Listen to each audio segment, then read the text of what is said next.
Hi, my name is Tess, and here are my top graphic novel reads of 2024. First one I wanted to talk about is Bad Dream by Nicole Maines and Rye Hickman. This book kind of introduces Nia Nal to the DC universe. You might know her from the Supergirl TV show where she is played by Nicole Maines. So it's really cool to have like the actor who originated the character write her story. These DC YA graphic novels are honestly my favorite of all time. I've got another one I'm going to talk about, the Blue Beetle book, a little later on, but this one's probably my favorite of the ones that came out this year. So yeah, it's just very good. I love the art a whole lot, and Galaxy shows up. She's another one of my favorites. I just love how queer this book is. I love women. Next, I have Luminous Beings by David Arnold.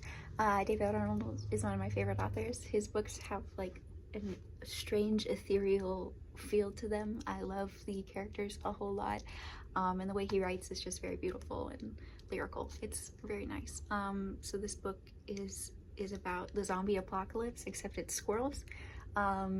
So there are demon squirrels, but it's not like really about the demon squirrels. It's a story of like friendship and mystery and all those wonderful things. There just happen to be demon squirrels flying around and falling from the sky. It's really great. It takes place over the course of 24 hours, and it's just a lovely little read. I love the chapter titles. This one says it's not the end of the world, just the end of the squirrel. It reminds me a lot of I Saw the TV Glow, just with the whole purple coated thing, and then this says it's never too late to become what you might have been. Next, I have Next Stop by Debbie Fong.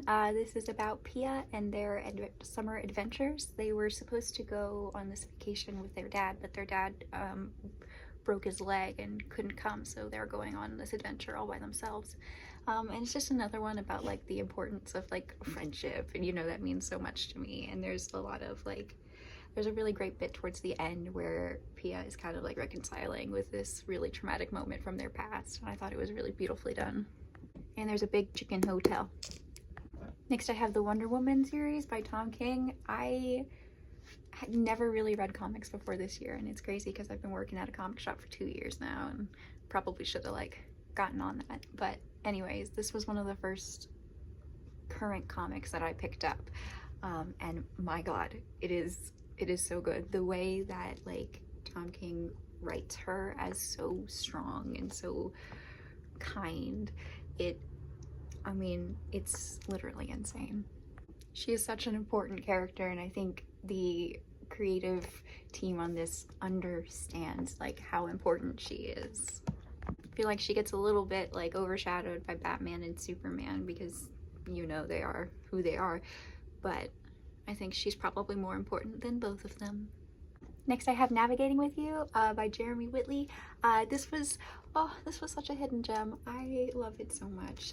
So it's about Nisha and Gabby, and they meet, and they aren't, like, Nisha is a disabled activist, and she doesn't really want to make a whole lot of friends.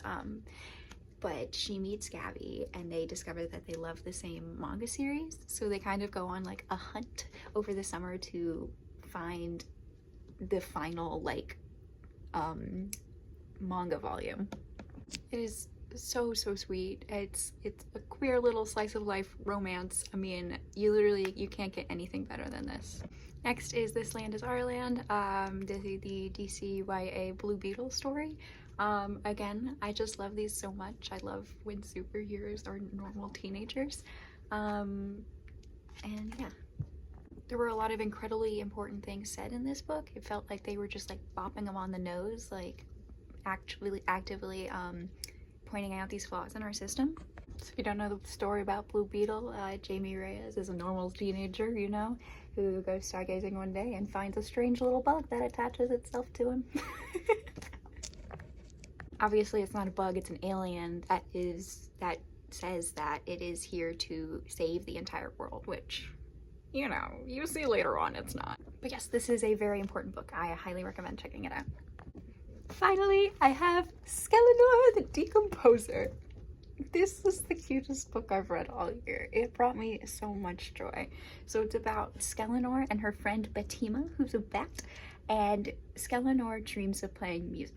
She looks in people's windows and watches them play music and wishes that it was her.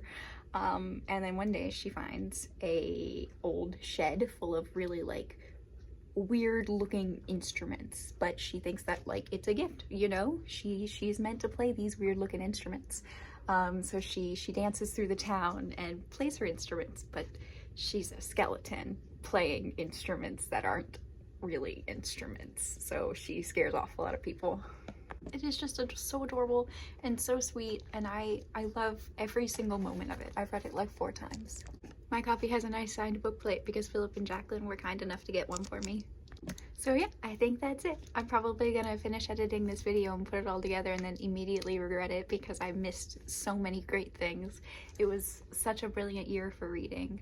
My goal for reading this year was to like actually read the books and not just like fly through them. I tried really hard to take them in and remember and take time with each book and marvel in its wonderfulness. Hello from Tomorrow. Oh, I almost forgot one of the most important books I read this year. The Deep Dark by Molly Knox Ostertag. The tagline for this book is "Everyone has a secret, Mag's has teeth." This was also one of my most highly anticipated books of the year, and of course it blew my mind. So Mags is overworked and lonely, and in her basement she has a monster that requires blood from her every single day. She's kind of at a dead end in life now, or doesn't really know quite what to do, and her childhood best friend Nessa moves back in. It's really a story about generational trauma, which I love, obviously, but one of my favorite things about the book is it is all in black and white except for the memories, which are in color, and I just love that so much. Okay, that's officially all, I promise. Thank you so much for watching!